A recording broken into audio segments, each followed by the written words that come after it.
Business Technologies. During my work on both the client and contractor sides, I regularly faced the problem of insufficient funding. Marketers often don't receive enough funds for promotion, forcing them to perform designers' tasks themselves due to their company's strict budget constraints. That's when I realized that the problem requires a global solution. Introduction. The idea I will share with you in this book first came to me in 2018.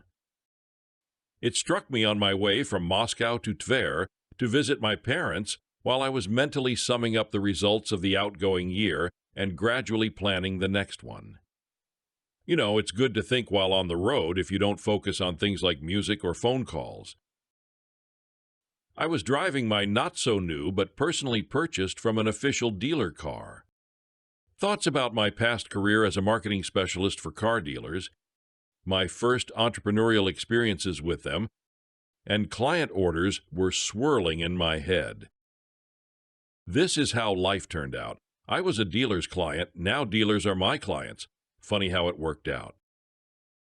How fortunate with those social media videos we made for the client on our own initiative for free. The client appreciated it, immediately thanked us, and boasted to his colleagues, marketers of other car dealers.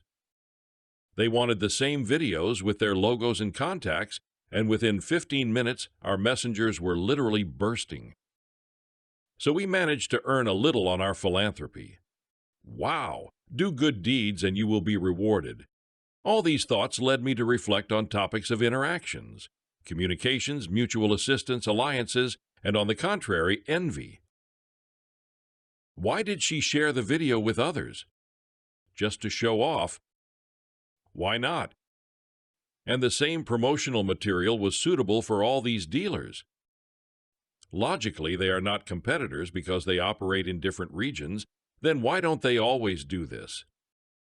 Why reinvent the wheel if someone has already done it somewhere? Surely they do this, but in some small groups, among those who are especially close to each other, with whom they communicate more often, and most likely by some completely random circumstances. I don't remember any special barter platforms when I worked in marketing. Maybe something has changed since then. These dialogues with myself in my head eventually made me ask my clients where and how they communicate with each other, with colleagues, so to speak, how often they interact, who is the initiator, and how this is organized. It turned out that it all boils down to sheer randomness, and more often such communication happens during annual conferences for specialists, for training, motivation, and other team-building practices from vendors. They are distributors, factories, or suppliers, depending on the specific situation with the terms of supply or the wishes of the vendors themselves to call themselves one way or another. It is hardly possible to create an effective community of representatives of the dealer network solely through conferences. In my opinion, attempts to create it cannot be successful without a system based on regular interaction. Cultural events in a voluntary format are not enough. There must be a specific measurable profit for everyone. Measurable and fair. The vendors themselves cannot organize the work of their networks in this way for two main reasons, as it seems to me. The first reason is management strategy. The fear of losing control over the work of individual dealers, the entire network as a whole, and the unified direction of federal advertising campaigns carefully thought out and implemented by them and their expensive advertising contractors. Vendors are not interested in giving their dealers a tool for real effective interaction among themselves and dissipating their efforts in building centralized advertising and image campaigns because they fear harming what they have already invested in and continue to do according to their marketing strategies for the coming years. Simply put, it would contradict their already established network management system. It is much safer and easier to manage through the dealer-vendor system rather than dealer-dealer. The second reason is the multi-brand nature of car dealers. Partly stems from the first reason. The same dealer can have more than one or even 10 car dealerships and be not just a company, but an entire business group with interests in selling cars and other automotive brands. Creating convenient tools for dealer interaction means creating conditions for promoting other brands too, which logically contradicts common business practices. This would set a trend, leading to the emergence of similar products from other vendors and, over time, cross-platform solutions from independent parties.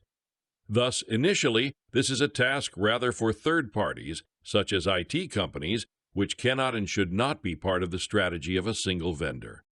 Thus, one way or another, the vendor is not interested in changing its management system, and as a result, all assistance boils down to providing ready-made, in the vendor's opinion, but often needing improvement or creating other materials based on them, advertising materials and standards for conducting promotional events, essentially controlling dealers.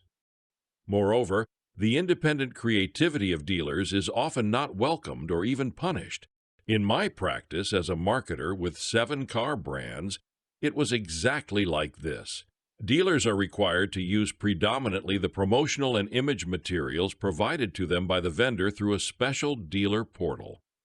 There are many opinions and debates in marketing regarding the effectiveness of PM and strategies, so it has happened that many marketers prefer to create and use their materials, sometimes even secretly from the vendor. In addition to the absence of an existing solution for joint work, exchange of practices, and PIM, there is an internal factor, the lack of motivation among dealers themselves to do this. There is no specialized tool that would organize such processes, track the fairness of compensation, and the value of each person's contribution to the common cause. The logic here is this: I will share something, and in return I will get something less valuable or nothing at all. Better we do everything ourselves the old-fashioned way. Realizing all this, I saw unique opportunities and understood what I want to do in the near future. The rise of entrepreneurship. You have undoubtedly noticed how dramatically the world around us has changed in the 21st century. With the advent of the Internet, social media, YouTube, and countless online courses, humanity has gained numerous opportunities to earn money. Many new business niches have opened the way to financial prosperity for young and enterprising people. In the past, our parents and grandparents could, at best, work in a factory, a store, or a market, often difficult to reach. Today, we have an endless number of bloggers, various online stores, marketplaces, dropshipping businesses, startup incubators, and info businesses around every corner. Trade, IT, neural networks. The degree and pace of business changes today are astonishing. Approximately every 5 years, one trend is replaced by another. Every second person thinks about starting their own business. Every third has already tried to start one, and every 10th is already an entrepreneur to some extent. The logic is understandable. Why go to work every day, labor from 9 to 6, and follow the orders of some boss? Over the past 2 decades, the number of people who have become the authors of their destinies has increased significantly, and this trend continues to gain momentum. The modern world provides unprecedented opportunities for self-realization. In the era of the Internet, where access to information and resources has become incredibly simple, anyone can start their own business. You can begin your journey with small steps, create a blog, open an online store, or start offering services online. This does not require significant initial capital investments or connections, which opens the doors to the world of entrepreneurship for people of all backgrounds, regardless of their initial circumstances. New technologies and platforms allow businesses to start with minimal costs and maximum flexibility. Online platforms such as Shopify for online stores, YouTube and Spotify for video content, and social networks for promoting services significantly simplify market entry. Dropshipping, for example, allows selling goods without the need to store and manage logistics. Startup incubators provide young entrepreneurs with not only funding but also mentorship, significantly increasing their chances of success. Furthermore, the rise of freelancing and remote work allows for the simultaneous management of multiple projects, testing different ideas, and choosing the most successful directions. This is a time of experiments and innovations when everyone can find their niche and achieve success. Despite all these opportunities, the market is becoming increasingly competitive. Not every business withstands the test of time, and many startups close within the first year of their existence. This creates additional incentives for entrepreneurs to constantly learn, adapt, and improve their skills to fight for their place in the sun. Today, there are numerous training courses for both personal growth and specialized ones aimed at acquiring specific skills in promotion, client acquisition, and establishing internal processes. However, even these opportunities are becoming insufficient as the world does not stand still. Despite the abundance of opportunities to invest in oneself or the promotion of one's product, the cost remains high and often unattainable for most starting entrepreneurs and small businesses. The same can be said about the advertising market. As competition increases, so do the prices for promoting goods and services. A striking example of this is contextual advertising in search engines. At some point, the cost of attracting a customer through this advertising channel in the market of entrance and interior doors rose so much that it bordered on the margin percentage of these types of goods, making it very conditional to promote there. With the development of the market, survival in it becomes only more difficult. Modern business realities require not only initiative and courage, but also flexibility, the ability to quickly respond to changes, and the use of new technologies and approaches. Those who can quickly adapt and find unconventional solutions have the best chances of success in these dynamic times.